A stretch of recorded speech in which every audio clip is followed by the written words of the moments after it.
Welcome to the Property Maintenance Show. We're here with your show's hosts, Albert Taylor and Paul Quell, and we're brought to you by Octagon Work Services. Our main mission is to discuss the property management industry, vendor relations, homeowner and tenants, controversial topics in the property management industry, stuff that no one else wants to talk about. So, hope you enjoy it, and let's get started. Hello everyone and welcome to the Property Maintenance Show. I'm here with my most famous co-host, Albert Taylor, and myself, the man with the plan, Paul Quayle. And we have such an amazing guest today on our show. Chris is the Business Development Manager for Campus Connection Property Management in Eugene, Oregon. And they manage over 500 doors across Cookburg, Cresswell, Eugene, Junction City, Lane County, Springfield with exceptional 5-star customer service. Welcome, Chris. Thank you so much for joining us. Yeah, welcome. How are you today? I'm doing great. Thanks for that great introduction. Yeah, I'm Chris Swanky with Campus Connection Property Management, your most profitable solution to maintaining and renting rental properties in all of Lane County. It's an honor to be with you guys today. Oh, yeah. Excellent. Definitely. No, we're so happy to have you. So Chris, we want to kind of jump right into this for our listeners and viewers today. How long have you been in the property management business and what do you enjoy the most about the business? Yeah, so I got into real estate in general in 2022, but I started as a business development manager here in the beginning of 2023. Basically, me and the owner here, we have the same type of viewpoint with transparency with our owners. We think of ourselves as the investment property management company for investors. We have big, high goals to get to at least 1,000 doors here within the next couple of years. And we've actually been generating more business month over month than any previous year. So very excited to be part of this team that we've had. I'm directly involved with all the sales and owners communications.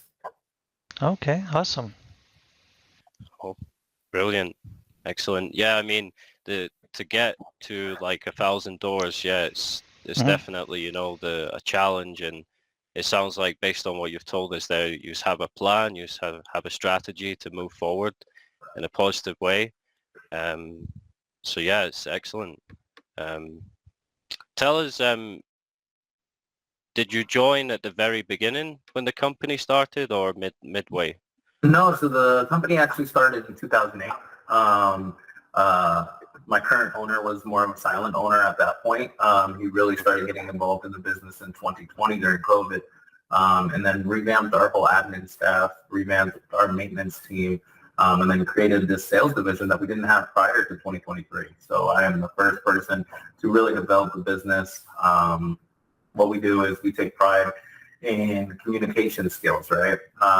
Owners, when they're living across the country or maybe even living a few blocks away, their biggest concern is communication. We like to say that we're truly a set it and forget it company for our owners. They can set it there and then they can collect the rental checks every single month. And then we back it up with everything that encompasses property management. And we take care of everything for them full service. So I become kind of catch-all for a lot of our owners around here with any type of questions. So at the end of the day, they can get back to living their lives and let us take on the stressful part. Okay. Well, I have a quick question. What are the homeowners like there in Oregon? Well, I always like to imagine the stereotypes for each region of the United States, but I believe the homeowners here, there's a lot of private landlords that are starting to switch over. We recently had new landlord-tenant laws that passed August 25th that kind of scared a lot of the private landlords and started moving them towards property management. But they're a lot more hands-on, right? They actually want to be involved. They want to drive by the property. They want to be able to know what kind of tenants are in there. A lot of times, obviously, it's a lot easier to get an ESA animal nowadays. And as soon as you see animals on your property, that's the first thing a property owner is asking for. What I've noticed, my homeowners that are in Arizona and New York even, A lot more laid back in a sense of they want truly us to take care of it. As little as they can deal with the property, the better for them. What I'm just seeing in Eugene Springfield, it's a trust building exercise, I feel like, month to month when we take on a new owner. Okay. It is a lot more of ones that want to do things the way they used to do things, and quite frankly, you just can't do that nowadays. Okay. Quite frankly, we can run into a lot of those type of situations. Okay, so the stereotype is kind of true then. That's a lot like it's like Texas, yeah. They want to be an electrician too. Want to go in the house and fix electrical stuff and plumbing and They might want to stand right above you and make sure you're doing it right, or they might, tell you what they would have done or something like that. So that's kind of what we see here. Okay, all right. Excellent. Mm-hmm. So kind of leading into that, I do have a question, Chris. What is your process to welcome new homeowners to Campus Connection? So first and foremost, a lot of people do like to do a Zoom, and I'll do a Zoom for somebody that's around, that's out of the state. But anywhere in Lane County, even if I have to drive an hour, I like to get face-to-face with the owner.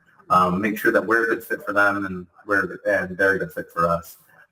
So with my process, always doing an on-site consultation, looking at the property, seeing what faults they might have, seeing certain potential maintenance work that might be needed before it's rented, and then giving them a free complimentary market analysis so we can see what it would rent for. And then I like to talk about what their goals and aspirations of the actual property. You have some want to use the BRRRR method. Some people want to sell fairly quickly within the first year. Maybe they want to sell in 2 or 3 years. And some people want to have this as an actual investment for the future generations, or maybe having it to be able to sell it here in the next 20 to 30 years and really get that appreciation. So my first and foremost process is getting in front of an owner, talking to them, seeing what their goals are, and seeing if we're aligned step in step. After that, it's obviously handoff and working with our my property manager, Stacy, and seeing what we need to do to get to those net rents that they want to be able to generate. Because we always say we work for the owner. We're not going to put a price on any. I give you a rental comp. I can say what I feel like this property would rent for. But at the end of the day, I want to see what the owner wants it to rent for, and if that's a realistic vision for both them and us. So after that, obviously, it gets boots on the ground, ready to trying to market it to get tenants in. But it's always, for me, it's always a feel out process, almost like a first date, if you will. Mm-hmm. Exactly. Yeah. Yeah. Is there ever been any like special requirements that a new homeowner has requested from you? I think you guys both know in this business, there's always going to be special requirements. Right. So yes, there are special requirements from a whole list of things that we can and can't do. We want to be able to facilitate those things. But in certain cases, we've been asked to, and the owner select the tenants. And then I have to make sure that they're doing it by the letter of the law, making sure that there's no discriminatory acts on that. Because previously, that's what a single homeowner would pick the tenants that they like. And when they hire us, it's kind of like, no, we got to go through the screening process. Some want to have stipulations on if you could have, the door hanger over the actual door, to put an addendum in the lease clauses, because it tears up the door and it's more expensive when they move out. You can't actually charge for those normal wear and tear items. Right. So we see a wide range of different things, and I'm sure I'm going to continue seeing more every single day, because that's the fun thing about property management, right? There's never a dull day, and there's never something that you've seen before. Yeah, it's always something new. I think that was a trick question. Yeah, I actually like those. Yeah, I was just imagining some of my old situations. We're actually installing stuff like little railings in the shower and stuff, and the homeowner like, no, I didn't want that there. It's like, what's an 80-year-old woman? Why wouldn't you want it there? Trying to explain that. Yeah, it's like, I kind of already did it. Sorry. Like this is like a not even a requirement. This is something probably Safety. should be goodwill. This is a safety issue over Hmm. here, you know. It's like, oops, sorry. Um, and you know, I can say on that note too, like we try to make sure we can keep up with owners' requests, but tenants' requests too. We let a tenant know right away. This wasn't a Taj Mahal when you walked in. It's not going to be a Taj Mahal when you walked out. So kind of keeping those clear expectations, but also being able to help them. I signed up and placed a tenant I think 2 weeks ago, who recently her son was put into a wheelchair, and there wasn't a lot of properties that had wheelchair access. Well, when I signed this property, I knew that there were handrails around the house. I knew that the previous owner was in a wheelchair, and I knew it just needed a ramp. Huh. So I reached out to that tenant that was moving out and wanted to find another property with us before we even had it listed. And, you know, we were able to do some accommodations, put a ramp in there so they can make sure that we can get them in there. And they realized it's the perfect property. And those are the type of like situations that you really enjoy in this business, when you can truly help somebody. And also it's a win-win for everyone. Within a few days, you will assign your owner. You're placing a tenant, so now they know that vacancy is going to be reduced. They don't have to worry about the checks, because obviously every single day of vacancy really costs the owner money. So that wins for the owner. You have a happy tenant that fit the perfect property for their needs, and we were able to facilitate with the ramp. So everybody's happy. We're happy because we've made sure that this is one less property off of our vacancy list. The owner is happy because they're getting the checks and the exact amount that they wanted. And the tenant is happy because they found a property that they were actually looking for. So those are those special, unique situations that everybody wins when they're asking for special accommodations. Yeah, definitely. Yeah, like I told Paul before, you either love this job or you hate it. So yeah, if you like doing that, then yeah, that's the bonus to this type of job. Yeah.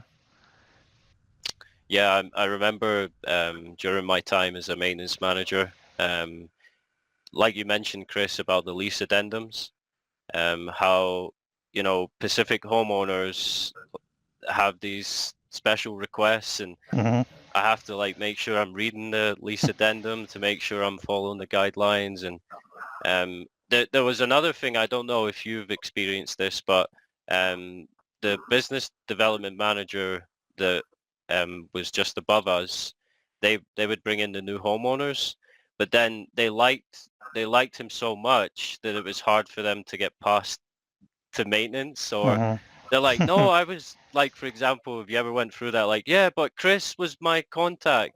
Yeah. And Yeah. Yeah. Guys. I have to carry two phones. Right. This is my family phone.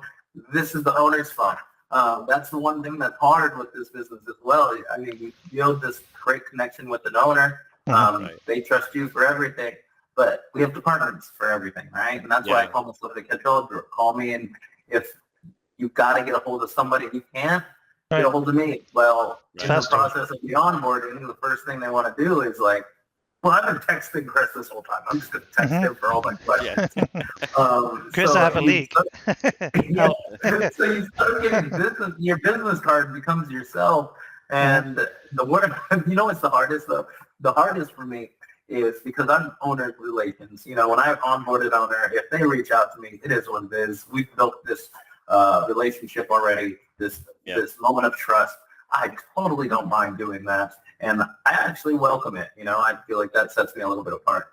The worst part, though, is when I am not tenant relations, and I do a tour, or I do something a little bit outside, and you have a tenant now is starting to ask you questions, and it's like, okay, guys, okay, go reach out to my property manager. We have assistants on staff. This really isn't my forte here, guys. I know you might, like he was saying, have a leak at your property, but you have an online portal that you can submit with the maintenance team right over there. Technically, I'm not really involved with any of this. You know what I mean? So the owner calls that are additional, no problem at all. It's the tenant side that I usually don't deal with, and I'm like, there's a lot more people educated more than me in your personal situation at that property. Right, yeah. Hmm. That's true. Yeah, a lot of troubleshooting and Yeah. yeah, let's find the circuit box because yeah, yeah, no, there's some pretty choppy situations there. It's like Yeah, I feel like, Chris, that maybe like the first couple of weeks, like when you have a new client, is always that challenge, right? Because it's Mhm. a big change for them. You know, let's say it was a homeowner that managed their own property, right? And then they're doing that transition over to giving their property to a property management company. I always felt like the first couple of weeks was the hardest part for them, that transition. And I feel it's all about trust building, right? It's like, mhm, look, I have your best interests at heart here. Any issues, we're gonna talk, we're gonna stay in communication. And I agree with you. I think communication is the mhm, key point there, is where, they feel safe. They're like, oh yes, Campus Connection is managing my property. I trust them. I know, if there is an issue, maybe Chris might contact me, or the maintenance department will contact me. So it's that mhm. trust building that's important as well. Gotta be careful, Paul. You're giving away all my secrets. Yeah, no, yeah, communication. Yeah, yeah. What's pretty easy, right? Yeah, I had a couple owners like that. It's like, hey, what do you mean you're gonna change this? It's like 20 something dollars. Or I have my own person who can do it for 19. It's like, really? We're gonna talk about those the dollar amount and it's Investors and their mhm margins. You got to make sure that they're aligned. You got to make sure that it makes sense. And mhm I understand that sometimes, they just want to be kept in the loop, even if it's $1 or $2 difference. It's all about making sure that they're kept in the loop in everything that's happening. And I try to just make it make sense for an owner. That's kind of my job, and being able to have them feel comfortable with all the decisions that we're making. And it doesn't, like you say, Paul, it never happens in those first couple months. But we like to say, hey, the first year might be tough. Second year, you're going to get used to it. But a third year, yeah with the rental increases and how much your property has appreciated, you'll be dancing. You'll be jumping with joy with how well we rented it, but also how well we maintained it. And so it's a long game, right? That's kind of what we're in it for. It's not having these owners for 6 months or a year or two turns or whatever it is. No, it's all about doing it for a long long time. term. It's the longevity of the actual business. And that's what we kind of pride ourselves as well here. Okay, a long term clients. Brilliant. Yeah. Excellent. So I know you mentioned, Chris, about kind of the pandemic in 2020, 2021. My question leading up to that is, what are your current thoughts about the property management industry in 2023? You know, that question's a little bit tougher as well in my area because Okay. we've definitely had some landlord-tenant laws that have changed that are very favorable towards the tenants. And look, I'm a Mhm. tenant, so that would be So something that it does benefit me, but it does make investors a lot more fearful in investing nervous. in the area. But also, it also it makes it as so that you need to have a property management company in Eugene in 2023 because getting a tenant out has been a bad tenant has become even more difficult than it ever has in any years prior. And as soon as you have someone that's willing to be a private landlord and you get comfortable with your tenants, well, that's when your devices start working against you, right? All of a Mhm. sudden, instead of posting that legal documentation or violation, you're sending a text message saying, okay, rent's late, okay to be a few days late. Oh yeah, And now you have no documentation. So, when you take them to court, that's not going there's to fly. nothing. You didn't post anything. You didn't make sure that they acknowledged that they were actually late on this date. So you really don't have any foot to stand on. So I think in 2023, I think it's never been more important for you to have a property management company and one that you trust, because this is some people's biggest asset that they have in their whole entire lives. I believe our median sales price is $415,000 in Wayne County. And when you start thinking in that regard, you start realizing, oh man, this is something that's going to make or break my family in years to come. So you need to make sure that you're not just leaving it in your own hands that can fall behind on doing your walkthroughs or fall behind on how the property is actually being kept up, falling behind in violations. Because what you can do is you can tank all that appreciation that you're building year to year. So I don't think it's ever been more important than in 2023 to have a trusted property management company. Mm-hmm. Yeah, definitely. I mean, the eviction process alone is quite a long process, and like for a homeowner to try and handle that by themselves is a very difficult challenge. And that's why property management companies are here to help as well, right? To help with that process, because it's not just easy to say, okay, you haven't paid your rent, you need to leave. No, there's laws, there's a process, it just goes on and on, right? So it's good to have that support network, right? Absolutely. And I think what 2020 did as well during that pandemic, people started realizing what they were really interested in. People started realizing what they could do with their time to utilize their time. And that's also why property management is such a good service for an investor or an owner, because they can continue doing what they need to do or what they're passionate about, or hanging out with their family, or whatever it is that they might have relearned in 2020, and make sure that they can continue doing those things while their investment is still producing passive income. So I think that kind of plays a role as well. Before 2020, it was just a different world. It was just a different world. And now we're starting to see new owners' mentalities. You're starting to see new tenants for sure.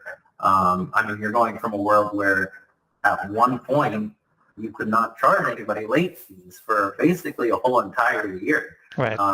That's something you're never going to probably see again in property management, and something that we've never really seen before. So with all those factors, it's just kind of progressing with how the world is going. That's true, yeah. Yeah, and I would say as well, I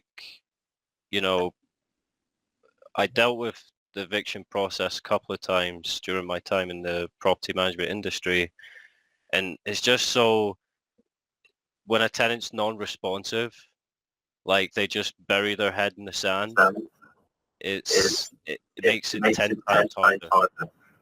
It would be good if they communicate, right? Okay, you can't pay the full rent. What can you pay? Let's work this out. Let's work something out. Let's work together. Let's figure this out together.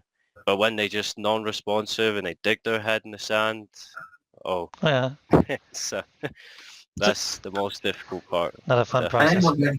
And on top of that, if they do it that way as well, because of the new tenant rights that have come down in Eugene, they could not say anything the whole time. It takes about another 30 days after you've said that you're going to evict because of non-payment. The next month, if they fulfill their obligation of paying that entire rent, now you're back to square one. So now you just spent all this money on attorney fees. Oh, no. You just got them all the way to the place where you've already accepted, oh, okay, we're going to get this tenant out. And now they've fulfilled their obligation of paying all the money. And maybe if you're a private landlord, you haven't documented anything else other than those late payments for rent. Well, now they're still in your property. They're going to continue being in their property, and it's going to be even harder getting them out. So the eviction process is really hard, and it's a scary thing for everybody. And at the end of the day, we love to work with our owners and our tenants in both situations. We understand life happens, right? It happens for the best of us, happens for the worst of us. But at the end of the day, like you were saying, Paul, burying your head in the sand and not being responsive is only going to hurt you in the long term. If you're very responsive and willing to work with your property management company, 9 times out of 10, the property management company will work with you. Yeah, that is true. Yeah, I absolutely agree there. I do have a question. It's just come to me randomly here. I know once we inherited maybe a homeowner that was going through an eviction. Has that ever happened with you, Oh, I Chris? remember that one. Yeah. Yeah. So Yeah. I did inherit a potential eviction actually, and it was 2 months ago. And as soon as she heard that we hired a property management company, we did our walkthrough. We were getting prepared for eviction because she was already going on 2 months late. She informed us, hey, I'm going to make sure I pay everything to you by Friday. Now that I know that it's a professional company that is running this property, I feel like it's going to be a lot more responsive to the things that I asked for because it was a private landlord situation. We told her the things that needed to be cleaned up and things that the homeowner couldn't get that tenant clean basically in a year and a half. She said it would be cleaned up by Friday and rent would be paid in full by Friday. And guess what? Magically, Magic. all of a sudden, it's paid by Friday. All the things that were issues all got cleaned up. And it's all because sometimes we become the accountability for the owner to the tenant, right? So like all of a sudden things feel a little bit more real when a tenant has a property management company that isn't going to make, for lack of a better word, buddy-buddy. You know, when it's a single private landlord, it's a lot easier to get close to your tenant or your tenant get close to your landlord and let things slide. When you have a property management company, we're hired to make sure that nothing slides. We want a very clean, very transparent relationship, but we work for the owners, not the other way around. So we make it very clear and transparent that way. And it's funny that every single time that we take over a property that seems like someone's going to go into eviction, well, that tenant always wants to work with us right away. So it's always a good feeling to be able to do that and make an owner happy out of a disgruntled situation. And then making the tenant feel a little bit better about making sure that the rent is, that they're being held more accountable, I guess.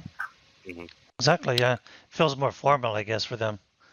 Yeah, it's like, oh, it's official now. Okay. I can't mess up this time. They'll really come after me. That's what it feels like. Yeah, they know how to get people out. So, yeah. Yeah, I remember during my training days, there was always this one thing to remember that, you know, when a homeowner hires a property management company, they're hiring the professionals, right? Because at the end of the day, it's something that we do every single day, right? So it's our job to make sure we're guiding the homeowners in the right direction. You know, if they have any questions, try to answer them to the best of your ability. If not, you know, always do some self-studying. You know, that's you know, sometimes the way even I learned, you know, just self-studying, gaining more experience, more knowledge, and that joy of just helping resolve a difficult situation is always the best. Yeah, it is. Yeah, absolutely. And in this business, you got to stay up to date. You can't fall behind to what it was like last year because this year a lot can change or rents could change dramatically in a market. You just always got to be making sure that you're always feeding your brain with new information because as soon as you fall behind, you become last real quick in this business. Yeah, that is true. Yeah. Absolutely agree. So Chris, I know you mentioned that you primarily deal with homeowners. So I want to ask, what has been one of your best homeowner encounters and what did you learn from that experience? Oh man, I've had a lot of, I'm not gonna lie, I've had a lot of great moments with homeowners. Specifically, I'll give one specifically. This lady that I signed a month ago, awesome lady. She's Italian, just like me. I speak with my hands from my Italian side, and she kind of reminded me kind of like my mother, right? And she was in a tough situation. She hadn't received rent for over 3 months of her property being rented because of all these crazy fees that she didn't know that she was paying for. She had had her son also rent from a different property management company, and a lot of bad things happened where he didn't receive rent multiple months in a row. And she kind of threw her hands up in the air by month 4 and said, Chris, can you just please help me? I'll pay whatever it is to do a contract separation, whatever I have to do, because I just want to make sure that A, I know what I'm paying for, B, I'm getting my returns that I wanted, and C, I wanted to make sure that the property is being kept up after. She had a late husband that had written things on the wall that are very personal to her. And she couldn't get a real positive answer from a property management company that those words weren't actually painted over. And it's something that you can't really buy back. And I told her, as soon as we take over this property, I'll do a walkthrough personally, introduce myself to the tenants with a 24-hour notice. I'll make sure that those things are on the wall, and I'll make sure that you are getting your passive income that you need. She signed with me that day. The next day I went out there. Obviously, these tenants were amazing. All the writings were on top of the walls. And she just felt so good that she gave me a huge hug, teared up, and got her first rent check as soon as she signed with us. First time now in 5 months. Okay. That she's actually receiving rent. She has somebody that will communicate with her, even if she needs to vent about something. Yes. And then C, now she knows that her home is being taken care of, and the little piece of her previous life with her husband is still on those walls. So that was one of the most rewarding situations that I had. It's always rewarding to get a new owner and get in the door, but when you're actually helping someone that's in a bad situation, that's when I find the most joy regardless. It's not about the dollar. It's not about, it just comes back down to that human emotion of me wanting to help somebody and know that I can provide a good service that she can make sure that she can count on month in, month out. And so that was probably the best experience I had. Yeah, that sounds rewarding. Definitely. All right. Yeah. Well, I was remembering a similar one I had. I think it's the same homeowner we're thinking about, Paul, right? When he used to call me all the time and say, hey, I'm going to visit the tenants. I'm like, maybe you don't want to do that. Let me call him first. And then yeah. Oh, man, that was that was a special one. Yeah. But yeah, she would trust me enough. Hey, I'm going to go do this and that. And an advisor. Okay, yeah, maybe we could call the tenant first and check on that before you go and start a ruckus and stuff. And yeah, with this woman, she lost her husband too, so she liked to do the electrical stuff and the stuff she wasn't supposed to do. So I tell her, hey, you know what? Maybe we could get a better price for somebody professional to do that. You're like, oh well, I don't know. I used to do it. I'm like, yeah, maybe. Yeah, let's get a price. I'll show. Get you some good options. Yeah. She's like, you sure? I feel like I know how to do this. Right, yeah. Well, I heard from the tenant that she got shocked. She actually went and did it, and yeah, yeah. Now you're worried about her health in general. Yeah, it was a pretty tough situation. Yeah, the tenants weren't happy at all about that, but yeah, there's a lot of back and forth, time consuming.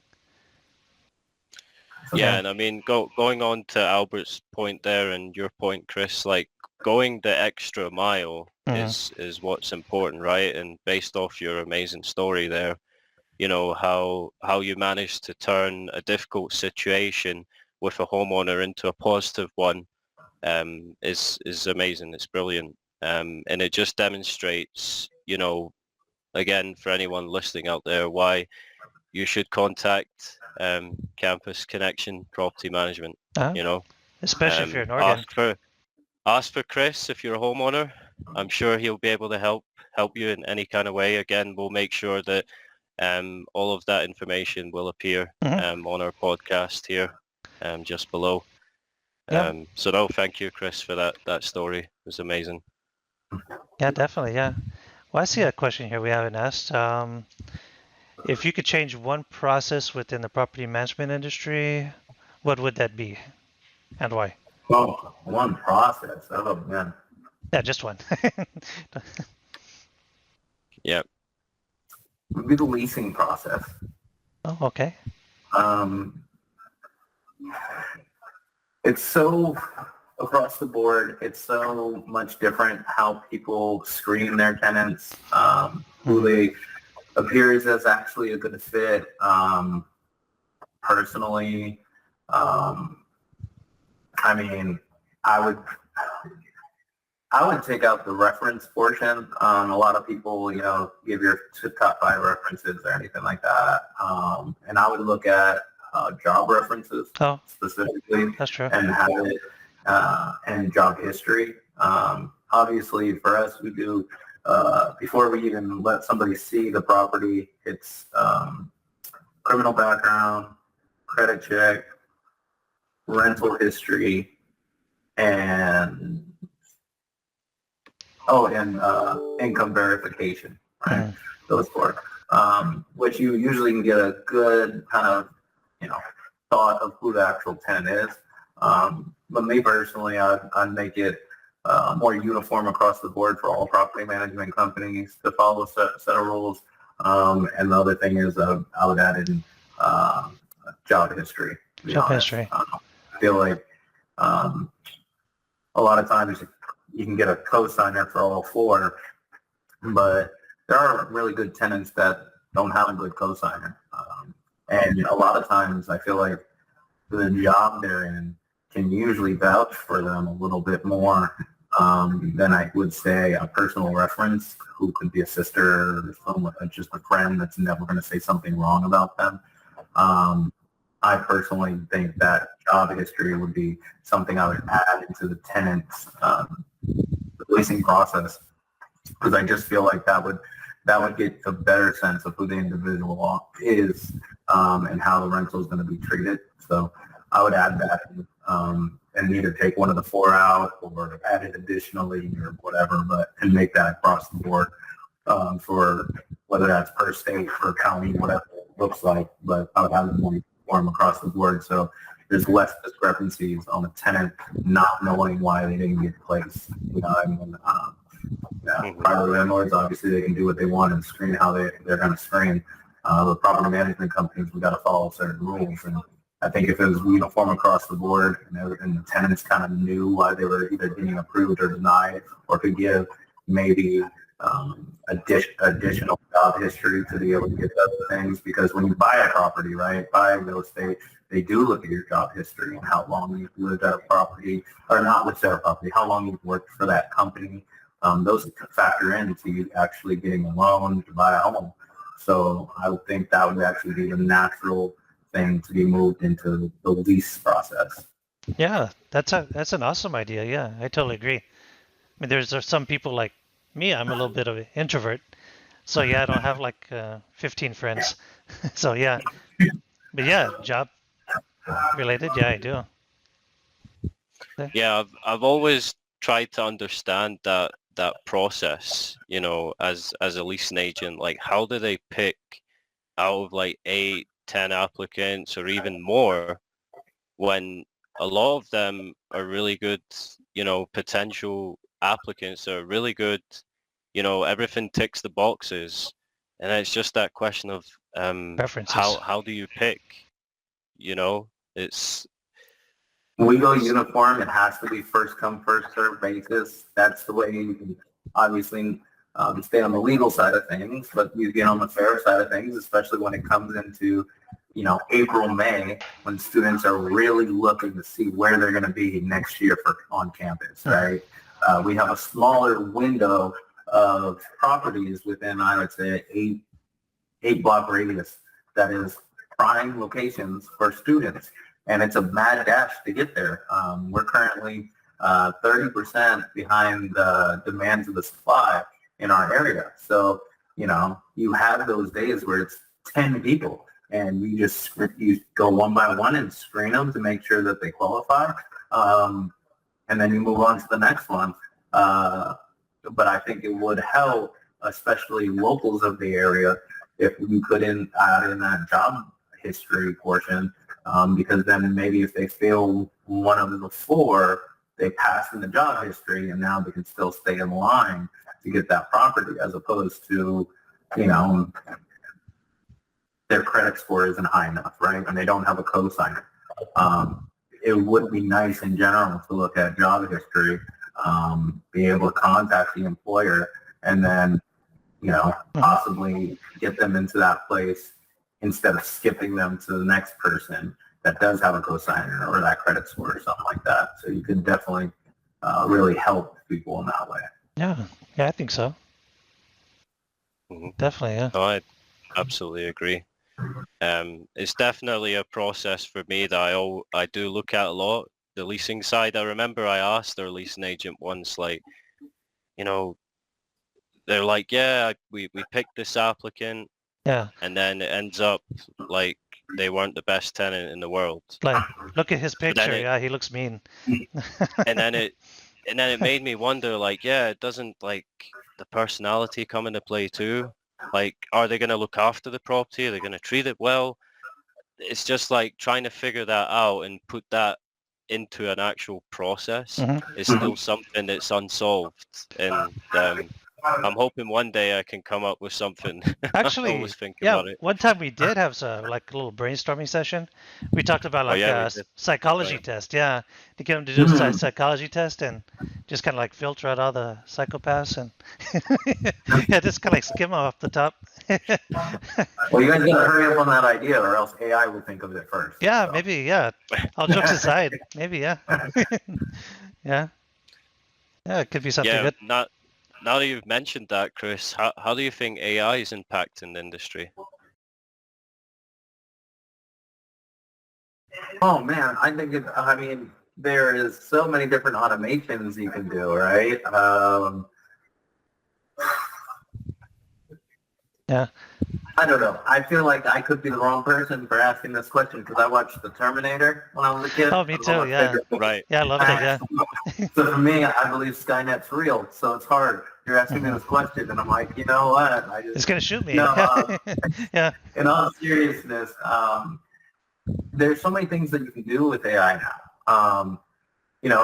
Your calls, right? For instance, you can have those calls screened by AI where you have a document of everything that was said in that conversation. So now the whole he said, she said, or you didn't tell me this, or I didn't tell you that. Well, that can all be documented right during the conversation. That's a game changer right there. The automation process for even onboarding an owner or even for a tenant, those things, it makes it easier in a sense. Takes a lot of the human element out of it. That's where I do think AI is going to actually be really used, is in the tenant screening and leasing process. I think that's going to be the side that is actually used, because you can automate a lot of that stuff. You can technically kind of have AI kind of screen tenants if you really needed it, to put in that information. So we're starting to see it already, like I said, in our office with just our landlines being able to document every single conversation, to the point where it gets scary, because then it'll say like moments of the conversation, angry moment, happy moment, moment, confusion, pick up what you're saying, it, and you can read it and can help you de-escalate a situation, for instance, if you have somebody that's very upset because it's angry, it's going into a negative way. Right.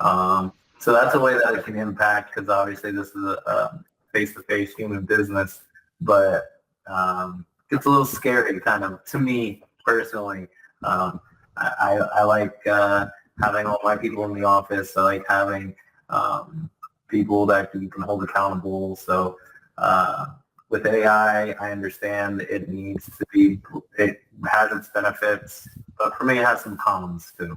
Yeah, exactly. Yeah, I used to be the kid who liked to go to the library. Yeah, me too. Yeah. Now the internet's there. It's like, oh, the library's closed. It's like, oh. Yeah, exactly. It's like, what are you looking at it for? You didn't look on Wikipedia? No, I want the book. I want to smell the book, the pages. Yeah. And now it's like, when I get an email that's sent to me that is like too well read and too well versed, I'm like, did you just say something to AI and they sent me this email? Is this even real? And you lose that, that human element of it, because humans, we make mistakes. We all will make mistakes, Right. especially in property management. You get one of those emails that is perfectly read. You're like, hey, okay, now who am I talking to? This Yeah, isn't even you. their computer. Yeah. I know. Yeah. I think, Chris, that's what the best part of being a human being is, right? Is that when we make a human error, we learn from it, and we come back stronger and better. I remember once maybe I made an error with a HVAC unit, right? And it was to do with a manufacturer warranty. Oh, me too. Yeah, several. I think it was the owner. The owner didn't inform us that it was under manufacturer warranty, right? Which of course it happens, isn't it? Misinformation wasn't Right. sent I think it's correctly, around etc. November, December, right? With the holidays. Yeah. So Or is that another one? We had several. I'm not maybe on yeah. There's many different situations, yeah, linked to that. But this particular one, after that situation happened, I literally was checking every single HVAC unit that we managed, like every property, to make sure I was getting like a picture of like the serial number, which HVAC unit is it, and then saving it into, I believe, the Appfolio Appfolio. database on the property. So then like I was starting to build a network of like, so when we wanted to find, the HVAC unit's not working, I'm able to check, is it under warranty or not? So like just that one human error created a whole new process like instantly. So it's just, Well, for you, it yeah. shows you, yeah. I actually committed the same error a few times before. It makes you better, right? And that's it. That's kind of what I believe as humans, we try to strive every single day, right? It just be that 1% better, just a little bit better. And the only way you can get better is by making a mistake. But I think where other property management companies, I believe, fall short is addressing that error with either the owner or the tenant and owning it, right? There's also that process of owning that error. If you don't own it, then are you really going to get better? Like how you said, Paul, you recognize you did that, and how you owned it was, I'm not going to make a mistake like that again. I'm going to make sure that I know every HVAC unit over here. I'm going to write down all the serial numbers, and now I'm going to create a process, so now we're not going to be in this situation again. And that's what, like you said, as humans, is what makes us better every single day. One of my favorite quotes is, joy wouldn't feel so good if it wasn't for pain. The sun wouldn't feel so good if it wasn't for rain. And when you really think about that, it just shows it's like, no, you got to go through those trials and tribulations to really come out on the other side and be better, a better company, a better individual, in general. And if you're not owning those, then you'll never get better. You just think that you're the best already. And how are we going to strive to reach that next bar? Yeah, that's true. I think going on to, you mentioned about some of the cons of AI. I know we did an episode on this as well, one of our podcast episodes. It's on our channel. But to kind of briefly summarize what I said before was the AI is unable to actually feel emotions, right? In our industry, that is the most important thing to have, right? Empathy. It's empathy. That an AI does not possess it. And I only think it's useful as an assistant. I would never recommend any company out there to say, yeah, put AI in charge of everything. No. Yeah. It just would not work. Give it some missiles. Yeah. Even if it could communicate and speak to a customer, I would be like, well, it can identify when someone's angry, but it doesn't know how that feels. Like it doesn't know how when someone's angry or upset or sad, it can maybe identify the emotion but not feel it itself. It's AI. So I feel that's kind of the cons there. That's true. Yeah. Well, I actually write some books, but I remember reading a news article about authors being worried about AI and going on strike and stuff. I'm like, I read some of the AI stuff, and it's kind of like you can't really feel it. It's like it kind of makes sense. It has a storyline, but it's not the same. Yeah, it doesn't have that same emotion, that same feeling that captivates you or anything like that. And we're in a business that, like you were saying, Paul, we have human interaction every day. and things happen that are outside of the rule book, outside of things that we have in our lease agreements, outside of addendums. Sometimes life just happens, and how do you roll with the punches with that? At one time, we had someone that passed away in one of our properties, and it shook the whole office. And instead of just saying, okay, you got to split that person's rent with everybody else, our property manager went to the actual owner, told them the situation, they cried together, and after that, they said, well, let's deduct what he was going to pay from rent from the rest of the people, from the rent for the property. So everybody's still paying the same. Oh. And then we went and obviously gave everybody in that property a gift card and talked to the family and stuff like that. But it's those little human elements that really make it, not only give yourself a good name, but it also, get you ingrained a little bit more in your community. Let others show that, we have a heart. We're not just, like you said, like AI with no emotion. Yeah. If something that was artificially intelligent was running the company at that time or becoming the decision maker, they would have just said, hey, we work for the owners, rent to do at the bottom line the next month. Sorry for your situation. And balance so equation. That's why, so that's why the human element is so important in this business. Yeah, I wouldn't see AI going, yeah, have you recommended or given a gift card? They wouldn't say that. That's a human emotion. That's human being's decision based on emotion, right? So again, AI, when you ask it a question, it's only based off the knowledge it knows. So that's where the difference is to me personally. Yeah. Well, I won't be worried until it gets some missiles and stuff. Yeah, once it has that, then I'll be worried. It truly becomes Skynet. Skynet, yeah. Target Paul and Albert. Boom. Excellent. So Chris, I have kind of a question here. Have you ever dealt with, have you ever had any difficulty like trying to close a potential client? And if so, how did you overcome that challenge? Difficulty trying to close the client this month. Every single month is definitely a difficult one. What do you think? So I know there's like potential homeowners out there that could ask you a million questions before signing up. Yeah. There's definitely one in particular. I had to talk to this guy for probably a month and a half. Going back and forth, emails, meet him at the property, call and talk about the property. And I think what it was more of a test, I think. It was more of a test if I was going to live up to everything that I was saying, live up to those communication standards that I put up. Am I really going to text them on the weekends? Am I really going to call when I say I'm going to call, even if it's my day off? Am I really going to text an answer at 7:30 at night?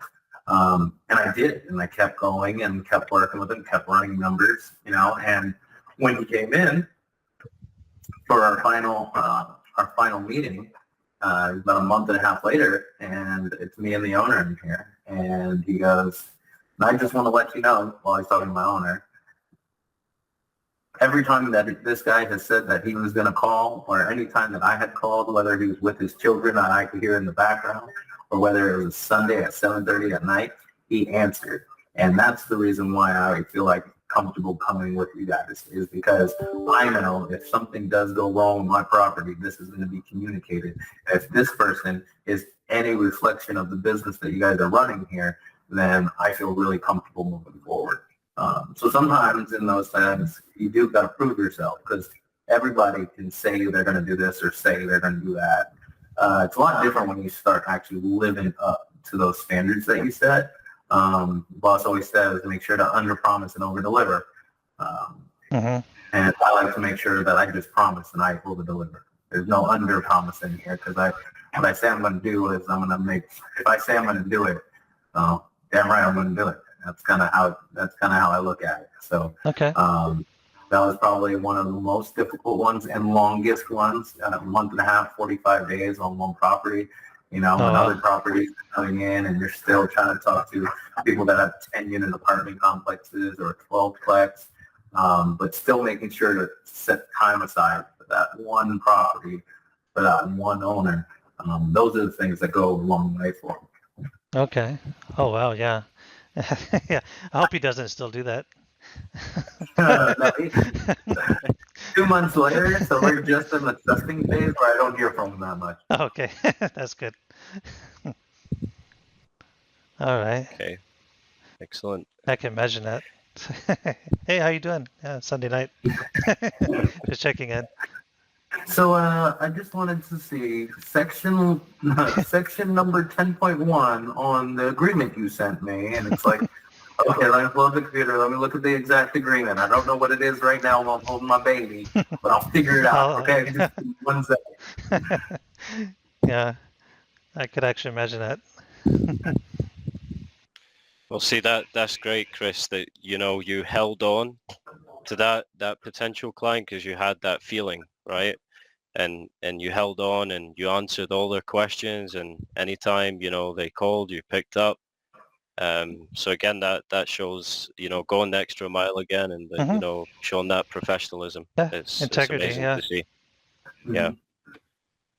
excellent. So again, you know, it kind of leads off to a question I have here. Like, what property management services do you offer that kind of sets you apart from other companies out there?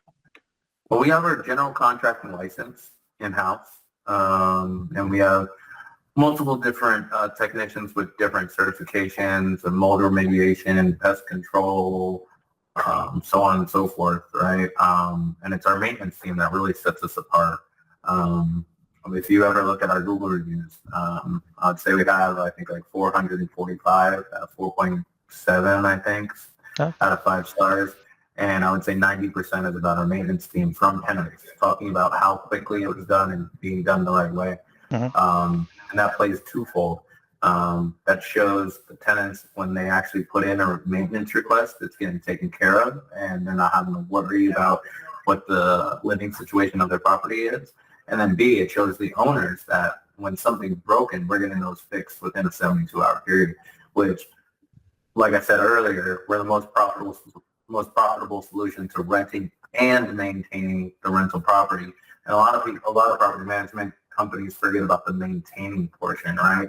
Yes, it costs money to maintain it, but if you want to get the appreciation in the long road, then you got to make sure you're maintaining this property. You got to have a certain level of status for the tenant, for us to follow, and for the owner to follow. So that's what really sets us apart. And I couldn't say it loud enough or more that our maintenance team is truly incredible.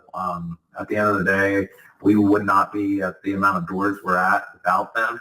And we also would not be able to grow how we're growing without the maintenance team being so good and having that general contracting license in-house.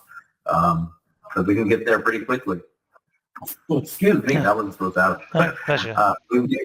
We can get there really quickly without having to worry about calling other vendors that could be busy during turn season to get out to the property. We can just handle it all in-house. Okay. That's really good. Yeah. That's actually something Yeah, pretty hard to do, right, Paul? We know getting a solid yeah, maintenance team. yeah. Hmm. And I mean, yeah, I did look at your reviews, and again, a big shout out to Rob. I see a lot of tenants, homeowners are happy with Rob. So if Uh-huh. you're listening, Rob, Yeah. great, Good job. brilliant, excellent. No, I absolutely agree with you, Chris. You know, maintenance is such an important part of the property management industry, and it's probably one of the top three. You know, the main parts of the process is when something happens to a property. It's that efficiency of getting out there as quickly as possible, getting the estimate or getting the price, the homeowner's happy with the price, getting the job approved, getting it completed, you know, and then getting everything invoiced off and kind of like getting that work order closed off. And yeah, it's a really hard process to master. So it's good to hear that, you know, your maintenance department has mastered it and they've perfected it. And again, based on the reviews, I can definitely see that. Yeah, and I think that goes in part too. Like when I onboard an owner, we used to have a withholdings account that's supposed to be 350. Well, we made sure that each owner's withholdings account's 500. With that being said, it's because anything less than 500, it's a simple fix. We can go in there and fix it without having to call, bother your day, or just wait for you to just say okay for it, right? But any substantial fix or substantial maintenance request or remodel, anything over $500, then we have to have a conversation, unless it's an emergency, right? It's an emergency, and say water's leaking all over the foundation, and for whatever reason the toilet's overflowing and the tenant can't shut off the water. Well, then we're going to have to get in there and we're going to ask questions later and we're going to get this fixed because we got to make sure we maintain that property. But if it's something, superficial or something like that, we're always going to talk to the owner if it's anything over $500. But when it's within $500, we know we have the right to go right in there and get it all fixed and make sure that the owner can go about their way, because usually those fixes, $100, $150, $200. The owners usually are going to say, yes, I'm going to fix it. Or, yes, you can go ahead and fix that. Get that taken care of for the tenant so they don't have to be upset, because the best type of tenant is a long-standing tenant, right? One that, a tenant that's going to be there for a long time, takes care of the property, and has rent paid on time. That's the ideal tenant. That's who everybody wants. So the way you get those is making sure you're doing right by them and you're taking care of them. Yeah, very true. I absolutely agree there, Chris. That's good. I think Albert has a question. Yeah, before that, I was going to say, yeah, it's good you had a $500 maintenance limit. Our last company was only $300, and oh man, we struggled. Yeah. Yeah. Okay. Well, with inflation, come on, And, even a small plumbing job is like $350, $400. Yeah. Yeah. Okay. Yeah. See, an interesting one here. So, so is your monthly management fee a flat fee, or is it a percentage of the rent? Currently, it is a percentage of the rent. Okay. Pretty easy question. Flat, no additional fees right now as is. But yes, it's a portion of the rent each month. Oh, okay. So what is preferable? Is it the flat management fee or a percentage of the rent? So I think a flat percentage of the rent, because you can do a lot of different fee structures, right? So having a universal flat percentage of the rent, depending on how many doors, I think it allows homeowners to kind of look at what their ROI could be. Obviously, we don't know what maintenance costs are going to be, but you can get kind of a very broad vision of year over year what your return on investment can be by having a flat percentage of the rent every single month. I personally believe owners like that a little bit better, because then you could say, hey, this is how much it was, this is your maintenance fee, this is the cleaning fee, this, that, and the other. One thing we pride ourselves right now, we don't have a lease-up fee, we don't have a sign-on fee, anything like that. So, I can genuinely say we don't get paid until the owner gets paid. So it's in our best interest to make sure we fill the vacancy. Okay. Yeah, definitely. Excellent. No, thank you, Chris, for explaining the difference between those and the one that's more preferable.